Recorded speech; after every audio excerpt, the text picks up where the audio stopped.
You just finished a punishing 45-minute run. You're dripping sweat, your lungs are burning, and you're checking your watch hoping you burned off that slice of pizza you had last night. But here is the brutal truth. You probably didn't. In fact, you might have just signaled your body to hold onto that stubborn belly fat even tighter. It feels like a sick joke, right? You're doing the work, yet the waistline stays exactly the same. Most people are stuck in a loop of suffer more, lose less. Today, we're ending that cycle. Forget the sprinting, forget the HIIT classes that leave you craving a sugary snack, and definitely forget the idea that you need to be gasping for air to see results. Why is the stomach the last fortress to fall? Why does your face thin out and your arms get defined while your midsection stubbornly refuses to budge? It's not about willpower.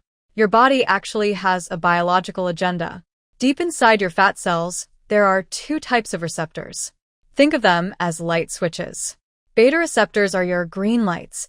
When adrenaline hits these, the fat cell opens up and lets the energy out. Alpha receptors? They are the red lights. When these get triggered, the cell locks its doors and refuses to release a single drop of fuel. Guess where your body hides the majority of its red light alpha receptors? Right across your abs. Your body views that fat as a precious emergency reserve, and it's programmed to fight you to keep it. Here is the trap. When you jump into high-intensity training, your body perceives that stress as a threat. You release a flood of cortisol, the ultimate fat storage hormone. Under extreme stress, cortisol actually helps stabilize those red light receptors on your belly. You are literally working yourself into a chemical state where your body is encouraged to store fat specifically in your midsection. You're trying to run away from the problem, but the chemistry you're creating in your blood is telling your body, don't let go of the fuel. We might be starving. It's a physiological stalemate that makes your effort work against you. To lose the belly, we have to change the state of the machine. We need to enter what scientists call the lipid oxidation zone. Imagine your body has two fuel tanks. Tank A is your glucose, the quick-burning stuff that powers your sprints. Tank B is your body fat, the massive, slow-burning reserve. When you sprint, you force your body to drain Tank A. That's why you get hungry after a gym session. Your body is screaming to refill the tank you just emptied. When you stay in the low-intensity zone, your body stops dipping into the quick fuel and starts siphoning off the massive oil reserve that is your body fat. We're not looking for a workout. We're looking for a metabolic switch. This is where the magic happens. Most people wait until the end of the day to get their steps in, but that's a rookie mistake. We're going to use something called insulin stacking. Every time you eat, your insulin spikes to manage the incoming energy. If you sit still, that energy is far more likely to be partitioned into fat cells. But if you take a 10-minute walk immediately after a meal, you're creating a sink for that glucose. You're using the fuel before the body has a chance to store it. By splitting your walking into 3 10-minute sessions, after breakfast, lunch, and dinner, you are effectively blunting your insulin response 3 times a day. You aren't just burning calories, you're changing how your body processes your plate. NEAT stands for non-exercise activity thermogenesis, and it is the secret weapon of naturally lean people.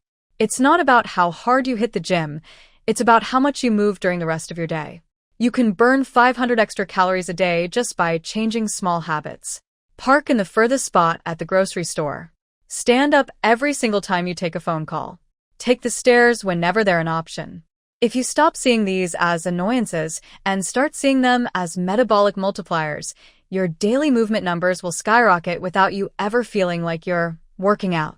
You're essentially turning your daily existence into a low-level fat-burning machine. If you want to move from maintenance to acceleration, we need to talk about gravity.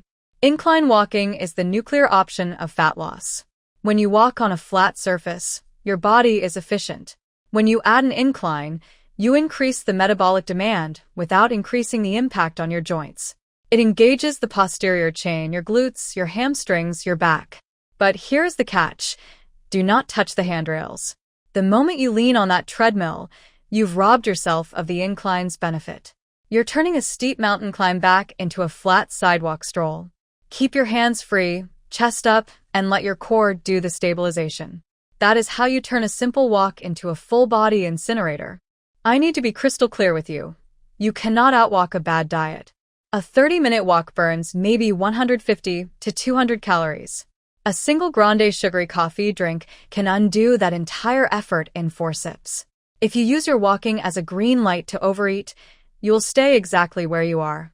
Use the walk to support the deficit, not to excuse a calorie surplus. Keep your nutrition dialed in. Eat your protein, stay hydrated, and treat your caloric intake like a budget. The walk is the turbocharger for your engine, but if you aren't putting gas in the tank, the turbocharger isn't going to help you move. So, how do you put this into practice? We start with the 12-week roadmap. For the first 4 weeks, don't worry about hitting 10,000 steps. Just nail the post-meal walks.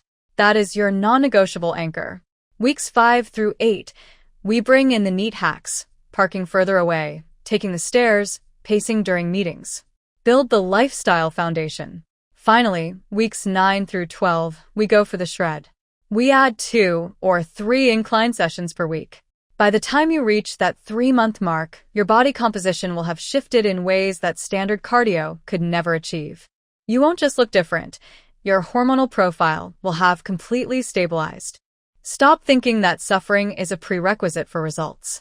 The best body you've ever had isn't going to come from a place of pure misery or burnout. It comes from consistency, biology, and smart movement. You have the tools now: the insulin stack, the neat code, and the incline protocol. Tomorrow, don't aim for a perfect run. Aim for 3 10-minute walks.